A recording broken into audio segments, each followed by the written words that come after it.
The Gathering of the Chiefs. Hawick is a great annual celebration. It's the best party in the whole nation, where once every year all sorts of folk enjoy a sing-song, a poem, a joke.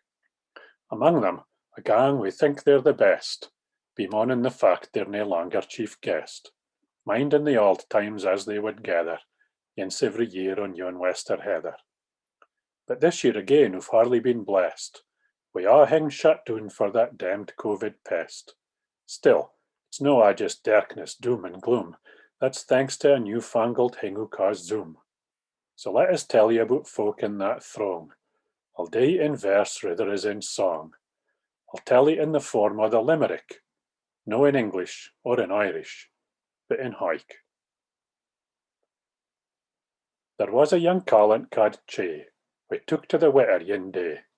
He left frae his birth to sail round the earth, but messed up and went the wrong way. There was a young Hawick man named Wallace, we got knighted down at yon palace, for being a Hegian in this and that region, that second most famous man Wallace. Honest doubter among bright-eyed men, maybe you're asking, what does she ken? News, cycling and snooker, or props, locks and hooker, knock on, for it pass, Gary Owen. There was an Ian we used to teach, when orating, he likes to make it streech. He's aye entertaining, else would I be complaining, 'cause he likes to speak and speak and speak.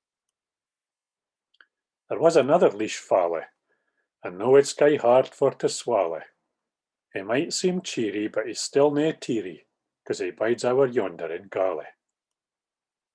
There was a young lad, didna mumble, nae need for megaphone or funnel. When he started to recite, frae Langham at night, he'd heard the next day through the tunnel. There was a Hawick man ca'd Thorburn, we liked seed, leaf, flower and fern, and carrots and pies, and bushes and tries, in fact, onything that grows worth a dern. Then there was yin frae mid Shiel, to this tune he's aye been gey leal. He scribbles and he sings, plays the pipes and sic hings, and he's written a couple of songs as well. There was a Hawick man ca'd Murray, an accountant up in Edinburgh. Confusing them in the city, he'd count 1, 2, 3, then cheers for the cornet, hip hip hooray. There was a young Douglas ca'd Scott, wi' modesty kinda forgot. He likes to profess, but the whole universe, he's the bummiest yin o' the lot. There was a farmer o' How a Hill, and what can we say was his skill? He sung a wee bit, followed the cornet, and was feathered to Derrick and Jill. Another yin at the gathering, he's gey holy and he just errin'. When it comes to sin, he's got just yin, and that's to support Pear St. Mirren. Davy frae Hawick is now at Duns. After dinners he often days turns, mixes up the poet with the land as he knows it, but he can tell his muirs frae his burns. There was a Hawick man named Jim, to what great heights did he climb? He kinda could thraw you an oddly shaped bar, and next to Terence looked kinda slim. Last, there's a Jackson who come to. If ye ask him, what did he do? Did he work be a chance in an ambulance? I'd reply to ye, nay, nay, nay, nay. Time's short, and he thinks to get on when he do, so apologies to them that I've had to leave out. That's a wee survey of the guests we were chiefs, at least in their ain heeds, that's their beliefs. Muckle big and important, or so it would seem, even if they're legends just in their ain dreams. But whatever they're frae, and whatever the day, there's a special thing they'd all agree to the day. Each and every yin o' they folk wad attest that among all other tunes, Hawick's doubtless the best. Thank you. For me, the weekend after the first Monday in June 2005 will forever be packed with memories of a truly outstanding common riding. When I was extended the invitation by the Honorary Provost Xander Elliott to be Chief Guest for 2005 common riding, I was honoured and a little surprised surprised and possibly a little self-doubt to whether I matched up to the calibre of the previous chief guests, and more important, did I have sufficient knowledge in the history of Hawick. Hawick common riding is an incredible roller coaster of emotions, and Valen and I were very privileged to be in such close proximity to the big four, the lasses, Provost Ken McCartney and Pat, which allowed us the insight behind the scenes of a very historical event. On my arrival at the town hall for the busing, I was presented with a ribbon for one of Hawick's fair maidens, and from that moment to the reel at Tower Dykeside on the Saturday afternoon, I had a feeling I was attending a very special common riding, led by a very popular Sunshine Cornet, Jamie Turnbull, and his supporters. The atmosphere in the town hall leading up to and during the busing is quite unique. The singing, the drums and fifes, the colour of the pageant, in which Hawick's bright-eyed daughters take the lead, and all staged in a packed to capacity town hall, which certainly stirs the emotions.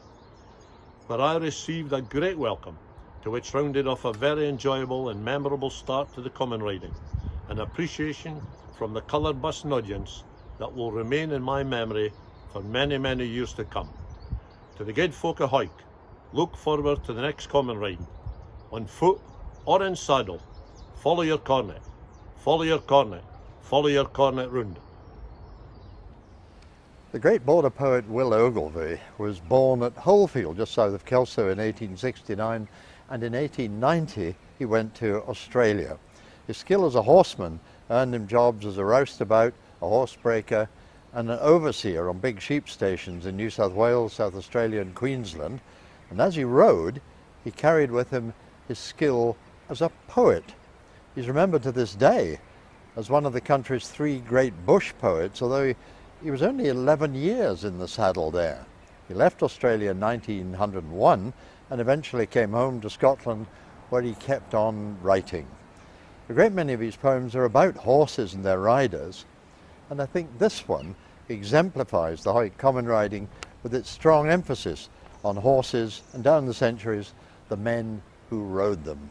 This is Will Ogilvie's The Horseman. My song is of the horseman who woke the world's unrest to slake a king's ambition or serve a maid's behest, who bore aloft the love gauge and reaped the rich reward, who swayed the purple banner and swung the golden sword. My song is of the horseman, steel wrist and iron thigh, in whatsoever saddle, beneath whatever sky, who breaks the road for empire, who leads the hope forlorn, who rides with whip and knee pad, who rides with rope and horn.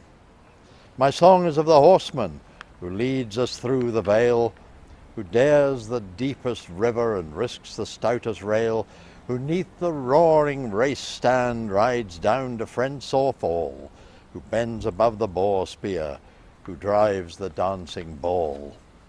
My song is of the horsemen, the centaurs of all time, who stole for us the freedom of colts of every clime, who wore the spurs of mastery, who held the reins of pride, who left the world a heritage of sons to rule and ride. Up, swear by bit and saddle cloth, by crupper, cinch and horn, the spurs our grandsires buckled by our sons' sons shall be worn. Let oil nor steam nor wings of dream deprive us of our own, the wide world for a kingdom and the saddle for a throne.